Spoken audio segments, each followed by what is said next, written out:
আমার তাতে লজ্জা নাই। আমি গেলে যশোদা যদি আসে, যদি তার রাগ পড়ে, আমার যাওয়াটা কি এতই কঠিন? কাজেই মহেন্দ্র পরদিন একাকী যশোদাকে আনিতে গেল।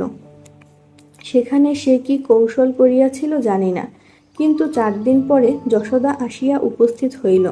সেদিন পার্বতীর সর্বাঙ্গে বিচিত্র নতুন বহুমূল্য অলঙ্কার। এই সেদিন ভুবনবাবু কলিকাতা হইতে আনাইয়া দিয়াছিলেন। পার্বতী আজ তাহাই পরিয়া বসিয়াছিল। পথে আসিতে আসিতে যশোদা ক্রোধ অভিমানের অনেক কথা মনে মনে আবৃত্তি করিতে করিতে আসিয়াছিল। নতুন বউ দেখিয়া সে একবারে অবাক হইয়া গেল। সে সব বিদেশের কথা তাহার মনেই পড়িল না, শুধু অস্ফুটেই কহিল, এই। পার্বতী যশোদার হাত ধরিয়া ঘরে লইয়া গেল। কাছে বসাইয়া হাতে পাখা লইয়া কহিল, মা, মেয়ের উপর রাগ করেছ? যশোদার মুখ লজ্জায় রাঙা হইয়া গেল। পার্বতী তখন সেই সমস্ত অলঙ্কার একটির পর একটি করিয়া যশোদার অঙ্গে পরাইতে লাগিল। বিস্মিত যশোদা কহিল, এ কি? কিছুই না, শুধু তোমার মেয়ের সাধ। গহনা পরিতে যশোদার মন্দ লাগিল না, এবং পড়া শেষ হইলে তাহার ওষ্ঠাধারে হাসির আভাস দেখা দিল। সর্বাঙ্গে অলঙ্কার পরাইয়া নিরাভরণা পার্বতী কহিল, মা, মেয়ের উপর রাগ করেছ? না না, রাগ কেন? রাগ কি?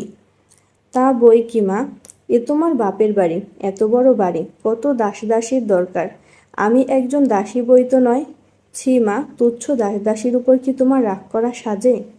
যশোদা বয়সে বড়, কিন্তু কথা কহিতে এখনো ছোট। সে প্রায় বিহ্বল হইয়া পড়িল। বাতাস করিতে করিতে পার্বতী আবার কহিল, দুঃখীর মেয়ে, তোমাদের দয়ায় এখানে একটু স্থান পেয়েছি। কত দিন দুঃখী অনাথ তোমাদের দয়ায় এখানে নিত্য প্রতিপালিত হয়।